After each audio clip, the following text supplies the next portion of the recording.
அவள் அப்படித்தான். வீடெங்கும் ஒரே பரபரப்புடன் சுற்றி கொண்டு இருந்தாள் முத்துலட்சுமி. தன் மகள் நிரல்யாவின் முதல் பெண் பார்க்கும் படலம் என்பதால், எங்க மாப்பிள்ளை வீட்டுக்காரங்க கிளம்பிட்டாங்களா? எப்போ வராங்க? ஏதாவது அலைபேசியில் தொடர்பு கொண்டீங்களா? ஒருவித எரிச்சலுடன் அவள் கணவன் பழனி, இன்னும் இல்லை, அவங்க சாயங்காலம் 4 மணிக்கு தான் வருவாங்கன்னு நேற்றே சொன்னாங்கல்ல, அப்புறம் எதுக்கு சும்மா சும்மா அலைபேசியில் அவங்கள தொந்தரவு செய்யணும்? கிளம்பும்போது அவங்களே பண்ணுவாங்க. அந்நேரம் அங்கு வந்த நிரல்யா, சரியா சொன்னீங்கப்பா, இந்த அம்மா காலையில இருந்து வீடே 2 பண்ணிட்டு இருக்கிறாங்க, என்னமோ இன்னைக்கே கல்யாணம் நடக்க போற மாதிரி. அதை கேட்ட முத்துலட்சுமி ஆவேசத்துடன், அப்பாவும் பொண்ணும் சேர்ந்துட்டீங்களா? இனி நான் சொல்றதை எங்கே கேட்க போறீங்க? என்னமோ செய்யுங்க. அம்மா, நான் என் தோழி வீட்டுக்கு போயிட்டு மதியம் தான் வருவேன். என்ன விளையாடுறியா? இன்னைக்கு எங்கேயும் போகக்கூடாது. மாப்பிள்ளை வீட்டுக்காரங்க வர்றாங்க, அதை மனசில் வச்சுக்கோ. பாருங்கப்பா, அவங்க சாயங்காலம் தானே வர்றாங்க, இப்போ காலை தானே, மதியம் வந்துடுவேன். அம்மாவுக்கு எடுத்து சொல்லுங்கப்பா. சரி விடு முத்துலட்சுமி, கொஞ்ச நேரம் போயிட்டு வரட்டும். நிரலையா, அப்படியே உன் தோழி நிலாவை கூட்டிட்டு வாமா, சாயங்காலம் உனக்கு ஒத்தாசையா இருக்கும். அப்பானா அப்பா தான். சரியப்பா, கண்டிப்பா கூட்டிட்டு வரேன். தன்னுடைய வாகனத்தை வேகமாக எடுத்துக்கொண்டு புறப்பட்டு விட்டாள். நேரம் நெருங்கி கொண்டே இருந்தது. நிரல்யா வரவே இல்லை. கடிகாரத்தின் பெரிய மற்றும் சின்ன முள் நாளில் சரியாக நின்றவுடன் மணி டங் டங் டங் என்று ஒலித்தது. அந்த ஒளியின் அதிர்வு முத்துலட்சுமியை மேலும் பதட்டமாக்கியது. அவளின் இதயத்தில் யாரோ அடிப்பது போல் உணர்ந்தாள். என்னங்க, இன்னும் நம்ம பொண்ணை காணோம். மாப்பிள்ளை வீட்டுக்காரங்க வேற வந்துடுவாங்க. இதுக்குத்தான் சொன்னேன் அவளை அனுப்பாதீங்கன்னு. சொன்னா கேட்டிங்களா? அவளுக்கு இதில் கொஞ்சம் கூட இஷ்டம் இல்லை, அதான் இப்படி பண்ணுறா. இப்போ எதுக்கு கவலைப்படுற? அதெல்லாம் நம்ம பொண்ணு சொன்ன மாதிரி வந்துடுவா. இரு, நான் அலைபேசியில் பேசுகிறேன், எங்கே இருக்கான்னு தெரிஞ்சிடும். பழனி அலைபேசியை எடுத்து நிரல்யாவை அழைக்கும் போது வெளியிலிருந்து ஒரு குரல், அப்பா அப்பா. என்னங்க, நம்ம பொண்ணு வந்துட்டான்னு நினைக்கிறேன் என்று முத்துலட்சுமி வேகமாய் வெளியே ஓடினாள். வாமா நிலா, நிரல்யா எங்கே? இவ்வளவு நேரம் எங்கே போனீங்க? கொஞ்சமாவது பொறுப்பு இருக்கா? எங்கே அவ? என்னம்மா, நான் கேட்க வேண்டிய கேள்வியை நீங்க கேட்குறீங்க. நிரல்யா எங்கே? எங்க வீட்டுக்கு காலையில வரேன்னு சொன்னா, இன்னும் வரலையே. என்ன ஆச்சுன்னு பார்த்துட்டு போலான்னு வந்தேன். அப்படியே தலையில் இடி இறங்கியதை போல் இருந்தது முத்துலட்சுமிக்கும் பழனிக்கும். அந்த ஒரு நொடியில் அவர்களது எண்ணங்கள் அலைபாய தொடங்கியது. தன் மகளுக்கு என்ன நடந்ததோ, எங்கு இருக்கிறாளோ என்று. அப்பொழுது அங்கு ஒரு கார் வந்து நின்றது. மேலும் ஒரு இடி தன் தலையில் இறங்கியதை போல் உணர்ந்தாள் முத்துலட்சுமி. வந்திருக்கும் மாப்பிள்ளை வீட்டாருக்கு என்ன பதில் என்று சொல்வது தெரியாமல் பேய் மொழி விழிக்க சற்று சுதாரித்தவளாய் அவர்களை வரவேற்றாள். வாங்க வாங்க என்று நிரல்யாவின் பெற்றோர்கள் அவர்களை வரவேற்றனர். அந்த பதட்டத்திலும் அவர்களுக்கு சுட சுட குடுவையில் தேநீர் உடன் பலகாரங்களை பரிமாறினாள். அப்போது அங்கு வந்த நிரல்யாவின் தந்தை தங்கள் குடும்பத்தை பற்றியும் நிரல்யாவை பற்றியும் அறிமுகம் கொடுத்து கொண்டு இருந்தார். மாப்பிள்ளை வீட்டாரும் அவர்களை பற்றி அறிமுகம் கொடுத்து கொண்டு இருக்கையில் அப்பொழுது யாரோ வாசலில் வந்து நின்று வீட்டில் உள்ள அழைப்பு மணியை ஒலித்தனர். முத்துலட்சுமி வேகமாய் ஓடிச் சென்று தன் மகளோ என்று பார்க்கையில் சற்று ஏமாந்தவளாக, யார் தம்பி நீ? என்ன வேணும்?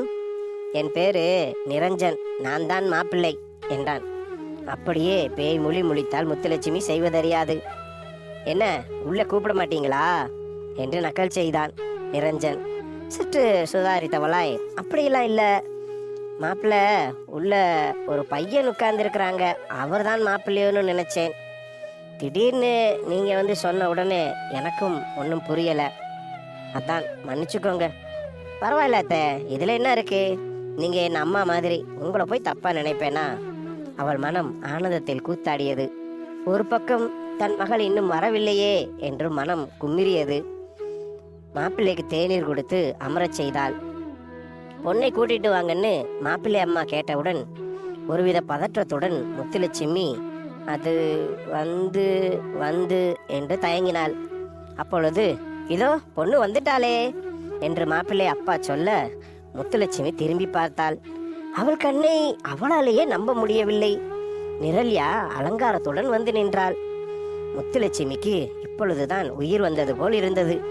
அவள் காதருகே வந்த நிரல்யா, எப்படி நேரத்துக்கு வந்துட்டேனா? இப்பவாவது சிரியம்மா, எப்ப பாரு தேவையில்லாம கவலைப்படுற. முத்துலட்சுமியின் கண்ணில் ஆச்சரியத்துடன் அவள் 1000 கேள்வி கணைகளுடன் நிரல்யாவை நோக்கினாள். நிரல்யாவும் அவளை அமைதிப்படுத்தும் விதமாக கண்ணில் சைகை காட்டினாள். பெண் பார்க்கும் படலம் முடிந்த பிறகு அவர்கள் அனைவரும் புறப்பட்டு சென்றனர். நாங்க நாளைக்கு பதில் சொல்லுறோம் என்று. அவர்கள் சென்ற அடுத்த கணமே அமைதி பொறுக்காதவளாய் எண்ணெயில் போட்ட கடுகை போல் அவள் கோபக்கனல்களை நிரல்யாவின் மீது வீசினாள். நிரல்யா மௌனம் காத்தவளாய் தன் அறைக்குள் நுழைந்து கதவை சாற்றினாள். அப்பொழுது மாப்பிள்ளை வீட்டாரிடமிருந்து அலைபேசி ஒலித்தது.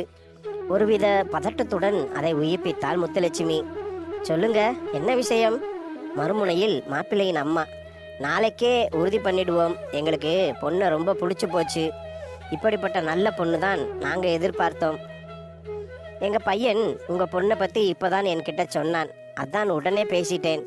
என் மருமகள் கிட்ட கொடுங்க, நான் அவள்கிட்ட பேசணும். ஒன்றும் புரியாதவளாய் குழப்பத்துடன் நிரல்யாவின் அறையில் நுழைந்து அலைபேசியை அவளிடம் கொடுக்கிறாள். அவள் பேசி முடித்து அலைபேசி தொடர்பை துண்டித்துவிட்ட மறுநொடி தன் தாயின் குழப்பத்தை புரிந்து கொண்ட நிரல்யா பேசத் தொடங்கினாள். அம்மா, நான் காலையில் வண்டியில் போகும்போது சாலையில் ஒரு வயதான தாத்தா அடிபட்டு கிடந்தார். அப்போ அவரை யாரும் காப்பாற்றாம அமைதியாக வேடிக்கை பார்த்துட்டு இருந்தாங்க. என் மனசு பொறுக்கலை. அவசரமாக நான் அரசு மருத்துவமனையில் போய் சேர்த்தேன். ஆனால் அங்கே போய் ரொம்ப நேரம் ஆகியும் யாரும் அவருக்கு முதலுதவி கூட கொடுக்கல. நேராக ஒரு டாக்டர் அறைக்கு போய் செம்மையாக திட்டி விட்டேன். அப்புறம் அவர் தான் அவரை காப்பாற்றினார். அதான் இவ்வளவு நேரமாச்சு அம்மா. அது சரி, மாப்பிள்ளை அம்மா ஏதோ சொன்னாங்க, அது என்ன? எனக்கு புரியலை. அதுவா, அது ஒன்றுமில்லை. அந்த டாக்டர் வேற யாரும் இல்லை. இன்னைக்கு என்னை பொண்ணு பார்க்க வந்த மாப்பிள்ளை தான். அப்படியா? நீ வேற திட்டி இருக்க. மாப்பிள்ளை தப்பா நினைக்க போறாரு. உனக்கு எதுக்கு இந்த ஊர் ஓம்பலாம்? ஆமா, நீ எப்படி வந்த வீட்டுக்கு? அதுவா, பின்னாடி சுவர் ஏறி குதிச்சு வந்தேன் அம்மா. சற்றே கோபத்துடன் முத்துலட்சுமி நிரல்யாவை பார்த்து, என்னைக்குத்தான் இந்த சேட்டையெல்லாம் மூட்டை கட்டி வைக்க போற நீ? அப்போது அங்கிருந்த நிரல்யாவின் அப்பா சற்றே புன்னகையுடன், இவ எப்பயுமே இப்படித்தான்மா, எப்ப பாரு ஏதாவது நினைச்சு பயப்படுவா, இல்ல கவலைப்படுவா, இல்ல திட்டுவா. நீ கண்டுக்காத நிரல்யா. என் குழந்தை எவ்வளோ பெரிய நல்ல காரியம் பண்ணி இருக்கா, பாராட்டாம சும்மா குத்தம் சொல்லிட்டே இருப்பா. அப்பாவும் பொண்ணும் சேர்ந்துட்டீங்களா? இனி நான் சொல்லுறதை எங்க கேட்க போறீங்க? என்னமோ செய்யுங்க என்று சமையல் அறைக்குள் நுழைந்தாள் முத்துலட்சுமி. இதை அனைத்தும் பார்த்த நிலா நிரல்யாவிடம், அம்மா ஏன் இப்படி எப்ப பார்த்தாலும் கவலைப்படுறாங்க? அவங்க உடம்புக்கும் இது நல்லது இல்லை. நீயும் கொஞ்சம் பொறுப்பாயிரு. நீ அலைபேசியில சொல்லி இருந்தா அம்மா இவ்வளவு கவலைப்பட்டு இருக்க மாட்டாங்களே. நிலாவை பார்த்து கொண்டே நிரல்யாவும் அவள் அப்பாவும் நக்கலாக, அவள் அப்படித்தான் என்று ஒருவருக்கொருவர் கூறிக்கொண்டே சிரித்தனர். அதுதான் நிலா, எங்க அம்மா இயல்பு. நான் அலைபேசியில பேசி இருந்தா மட்டும் கவலைப்படாம இருப்பாங்கன்னு நினைக்கிறியா? எங்க மேல இருக்கிற அன்பால் இப்படி இருக்காங்க, அதை மாற்றவும் முடியாது. அதுதான் என் அம்மாவோட தனித்துவம். அதுவும் ஒரு அழகு, ஒரு குழந்தை மாதிரி. நண்பர்களே, தொடர்ந்து இந்த கதையை குறித்த உங்கள் கமெண்ட்டுகளை கீழே பதிவிடுங்கள். தொடர்ந்து இது போன்ற கதைகளையும் கேட்பதற்கு நம் தமிழ் நம்பர் 1 ஸ்டோரிஸ் சேனலை சப்ஸ்கிரைப் செய்ய மறக்காதீர்கள் நண்பர்களே. வணக்கம்.